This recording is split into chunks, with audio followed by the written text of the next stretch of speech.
Добри ден за господинот Јовица Ѓуричич, вие сте почесен конзул на Украина во Македонија. Ви благодарам на вашата ТВ Којченова за поканата за учество во емисија. Го цениме вашето учество. Господин Ѓуричич, како ја анализирате сегашната ситуација во Украина? Знаеме дека проруските војници го зазедоа Крим. Можно ли избувнување на војна во Украина? Прашувате конкретно само за Крим, не за остатокот на Украина, затоа остатокот на Украина нели веќе функционира нормално, донесена е избрана е нова влада и према денешните информации веќе почнува да функционира владата. Што се однесува до Крим во составот на Украина беше автономна Крајна република која имаше некој поголем степен на автономност од другите региони и се очекуваше дека ќе има превирање во Крим, затоа што и повеќето население е од руска националност. Некаде по последниве пописи околу 60% од населението е од руска националност.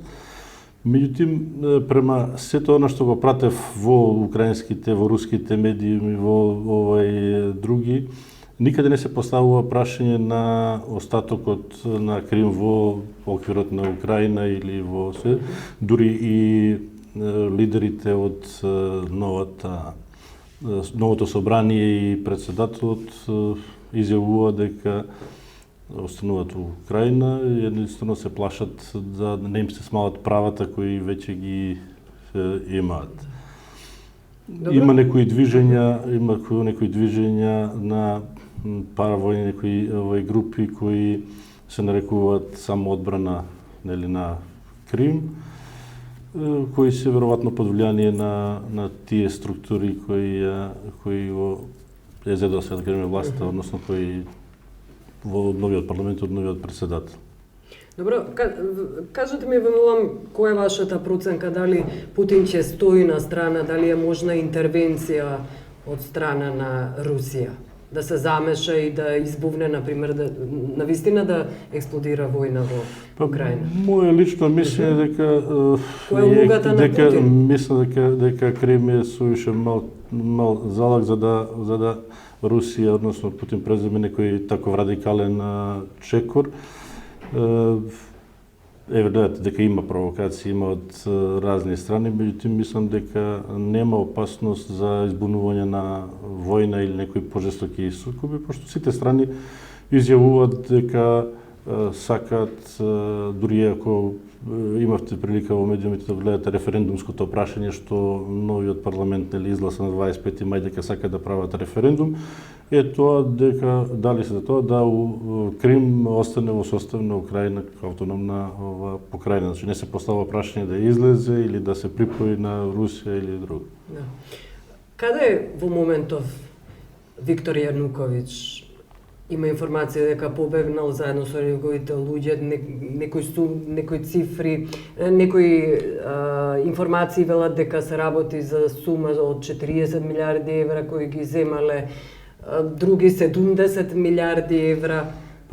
Према некои информации што јас незванични кружат дека он со своето обкружување преку офшор компании има изнесено од Украина од последните неколку години околу 70 милиарди долари и према пишувањето на руските медиуми се наоѓа во Ростов на Дон и дури за денеска околу 17 часот чета дека има закажана конференција за печат, кај што сака да се обрати и да каже дека се уште е важечки председател и така да. Како Јануковиќ дошол до овие пари, велите, преку офшор компании? Не бил ли свесен дека на крај сето тоа ќе доживее дебакл? Предвидете што веќе уште од претходното негово владење, кога беше премиер на Украина, се насетуваше дека има силна бизнис структура, односно он ствара структура која истицува пари од сите структури на општеството, значи не само од големите бизниси, него на сите нивоа во општеството и веројатно тоа е главната причина зашто народот се побуни во Украина и се случи Мајдан. Нели он почна као против него заради спречување на европскиот пат или така и така, меѓутоа се покажа на крај дека во суштина народот е незадоволен од неговото владење, од огромната корупција која тој ја направи во сите структури на власт. Да. Околу бизнисите на релација Украина-Македонија, познато е дека постојат такви бизнеси. Кои се најмоćните бизнисмени во Македонија кои имаат бизнес релации со Украина, со Јануковиќ? Не знам дали имаат со Јануковиќ бизнес релации. Но до вчера тој владееше. Добро, а велите дека ги поседуваат сите бизнисмени во Украина. Да, меѓутоа таму се сопственици се приватни компании и углавном соработката со Македонија и главниот обрт или беше во таа сфера на црна металургија, да кажеме, нашава Скопска железара, потоа не знам, од Квадрц имаш некоја компанија која увезуваше доста метал од Украина. Кои се тие бизнисмени за кои говорите? Знае, Минчо Јорданов е голем увозник на стока од Украина.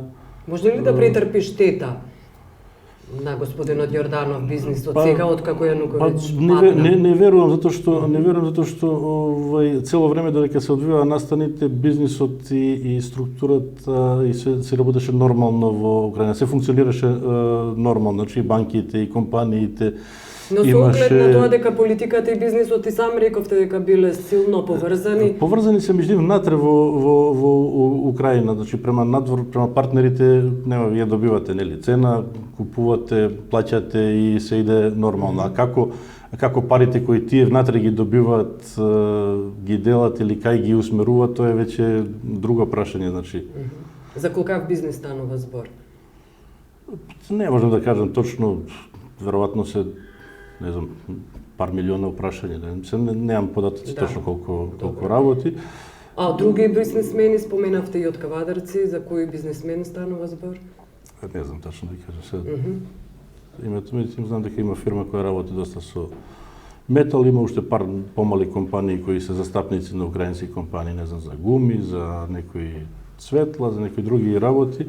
Меѓутоа, мислам дека нивниот бизнес нема да претрпи штета, затоа што фирмите работат нормално. Собственикот, дали бил у структурата или не бил, може и да претрпи, да кажеме, може да, ако тој собственик бил длабоко инволвиран во некои корупцијски сфери и све, тие се големи, огромни компании кои продолжуваат понатаму да работат. Да. Странските земји претходно ги предупредуваа своите граѓани дека во Украина всушност е на раб на граѓанска војна. Македонија тоа не го стори. Има ли причина зошто? Знаете што, јас неколку пати бев и у контакт со амбасадорот и со амбасадата во Киев, пошто за време на тие случувања од тие 2,5-3 месеци бев скоро 4-5 пати таму, значи повеќе од половина време поминав таму. И ниеден момент не се осеќав небезбеден или проблематично или све. Повеќе беше можеби пропаганда и изнесувано некои слики нели по медиумите.